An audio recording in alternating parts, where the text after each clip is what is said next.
On a snowy night in 1978, 5 young men drove home from a basketball game and were never seen alive again. Their car turned up 70 miles the wrong way, abandoned high on a frozen mountain, and it could still start. Their food and their winter coats were still inside. Yet all 5 had walked off into the dark on foot, into deep snow and brutal cold. 4 of them would die out there. The 5th has never been found.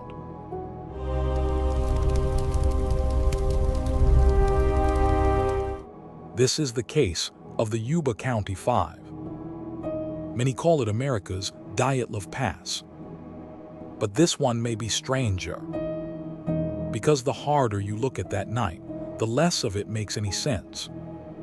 It began with 5 young men from the same small California town, the closest of friends. Ted, Bill, Gary, and 2 men who were both named Jack.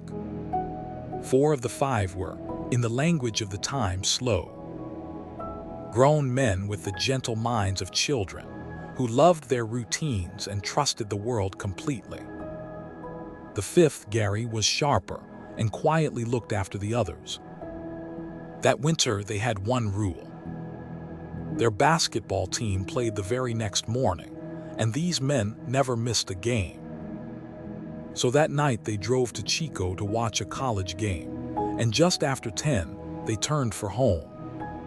They never made it home. Somewhere in the dark, instead of turning down toward town, the car turned the other way.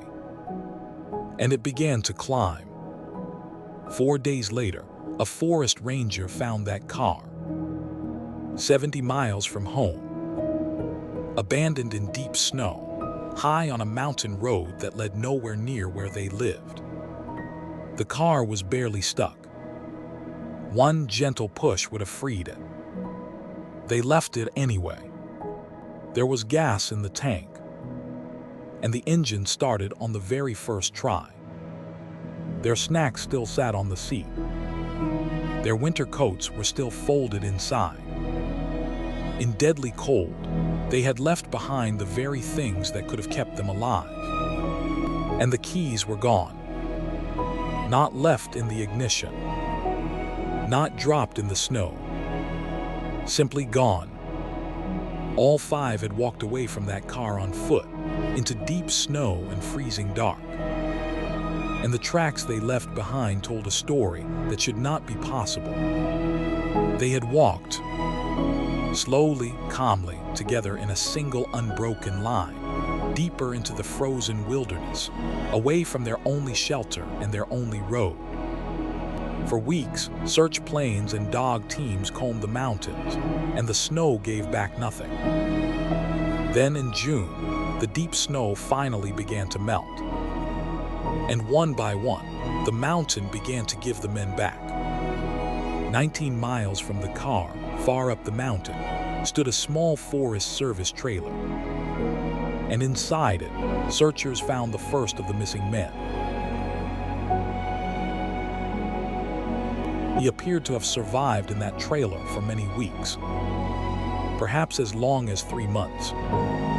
He had grown a long beard and wasted to almost nothing before the cold and the hunger took him. And that made no sense at all, because the trailer was full of food, shelves of canned and dried food, fuel for the heater, dry matches, more than enough to keep a man alive. He barely touched any of it.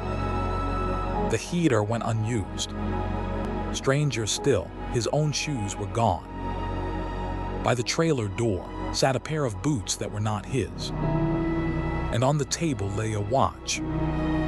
It did not belong to him. It did not belong to any of the 5. It is hard to see how he could have reached that trailer alone.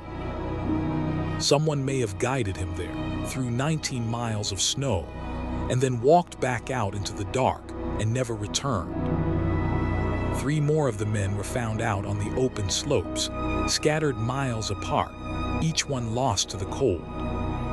And the 5th, Gary Matthews, the one who had looked after them all, was simply gone. To this day, Not one trace of him has ever been found. So what could drive 5 careful men to climb a mountain in the dark, abandon a working car, and walk calmly to their deaths? Every simple answer falls apart. Nothing was stolen. There was no crash, no kidnapper, and no major storm that night. And no wild animal makes 5 grown men walk away in a calm, straight line. Only one man may have seen anything.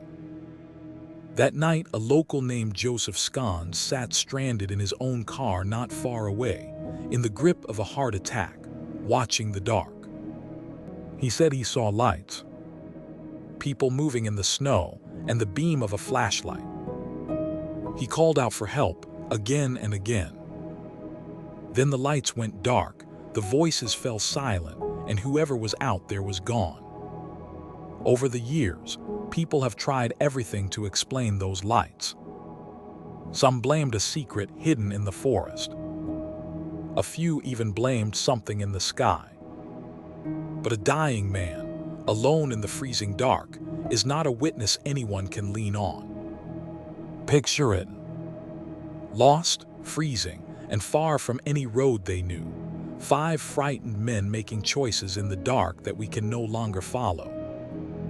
And panic in a group can spread like fire. But that is only a guess. The real truth walked up that mountain with 5 young men, and almost none of it ever came back down. So what do you believe happened to the Yuba County Five that night? A panic in the dark, a fear we cannot name, or something still waiting on that mountain? Tell us your theory in the comments below.